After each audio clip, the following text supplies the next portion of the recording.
Whenever I talk about admits into schools like HEC, ESSEC, people automatically assume the profile is exceptional. 9.8 GPA, national achievements, international internships, extraordinary leadership positions in college. But in my experience, and I've seen this pattern for years now, most successful applicants don't start with a perfect profile. They start with a clear strategy and perfect position. Because if you understand the process, you'll be able to understand why some students get in and some don't, even when their starting points are very similar.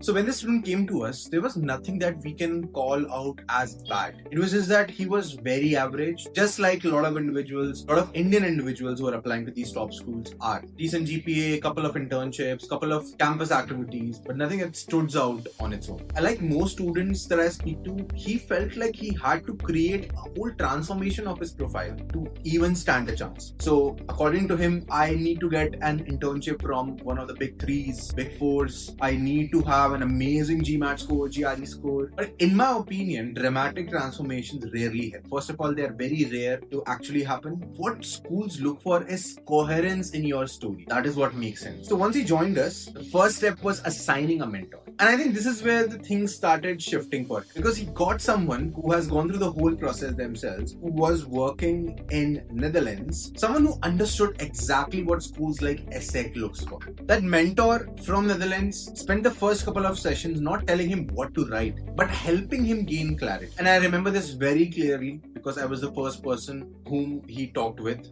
His career goals were all over the place. At one point he said consulting, then finance, and then even product management. Which again is very normal because most of the students have not been guided before, so they feel like choosing something very impressive is very important for them to get into a top school. Those clarity calls helped him gain more clarity on what he wants to do in the short term, mid-term, and in the long term, and how all of it will connect with what he is doing right now. Not some brochure level goal, but this was something that he could easily defend in an interview. Once that clarity was locked in, that is when the mentor moved towards the next stage, that was school selection. And they didn't just tell them apply to these 5 schools. They went through each program course by course and help them understand, what this course usually stands for, how the student's background aligned with the school's expectations, and what are the current gaps right now. Because if there's one thing that I have learned through this 5 years of consulting, it is that schools don't reject you because your profile is not perfect. They reject you because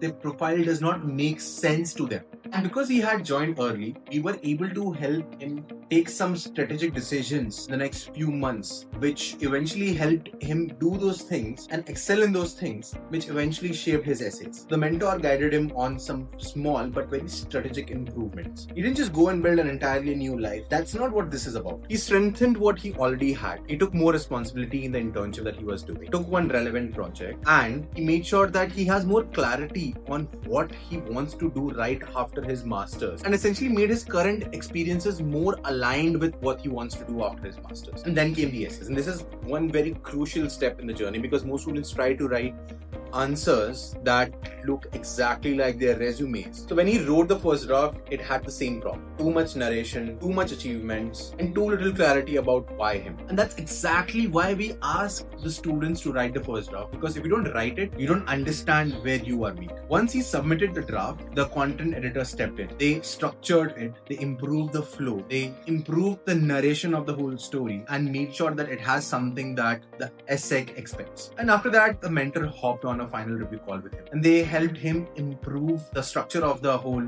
essay, final changes in the essay, right? And in a few places change the whole examples and take more relevant examples from the internships that actually highlighted decision making, maturity, and potential. I actually remember one instance that he had left out completely. It was one of the clubs in his college you all might have heard, which is Anactus Club, where he had single-handedly led the whole team in a situation that really showed his leadership initiative quality. But he didn't think it mattered. But the way he had navigated that particular extracurricular activity, that position, showed leadership far more effectively than any of his internships. And when that went into the essay, the whole tone, the whole clarity of the essay changed. The resume also needed a complete rebuild. His old resume looked exactly like how the current resumes of engineering students look like. Dense, full of responsibilities, no impact, and very confusing. He helped him shift it into a format that schools usually prefer. We cleaned up the things that were not required. We made sure that, we are talking about the impact and not the responsibility of the things. And we are highlighting the quantifiable achievements of them, which eventually aligned with the story he was presenting in his essays. And for his LORs, his mentor guided him who his referee should be, how he needs to go about writing the answers of the questionnaire that tools like HEC, ESSEC,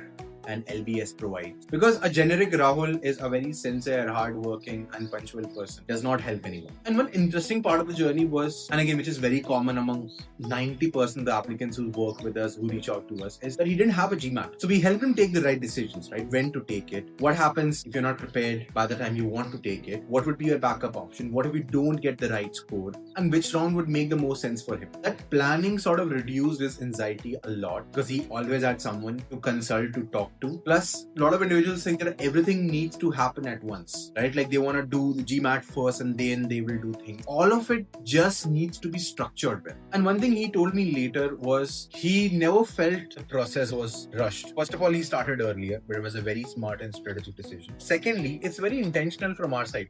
We only work with 100 to 120 students in a year for a reason. Because the only way an application turns into a winning application is when the people guiding you have actually time for you. When all of this came together, the essays, the story, the LOR, the resume, the GMAT score, the clarity, he applied to ESSEC with a story that finally made sense. Not a perfect story, not an exaggerated story, but a very coherent, well-aligned story that schools usually look for. And that's what changed. He didn't suddenly become a different person. His college didn't magically become a tier 1 college. What changed was how he understood his own profile, how he articulated his own experiences, and how he shared the same with ESSEC, a story that ESSEC could believe in. And that's what made the difference. And if you guys are also looking to get into schools like HEC, ESSEC, not just these two, any top 4-5 schools of any of the countries in the world right now, there's a link in the description. Go there, check it out, book a session with us. All the best.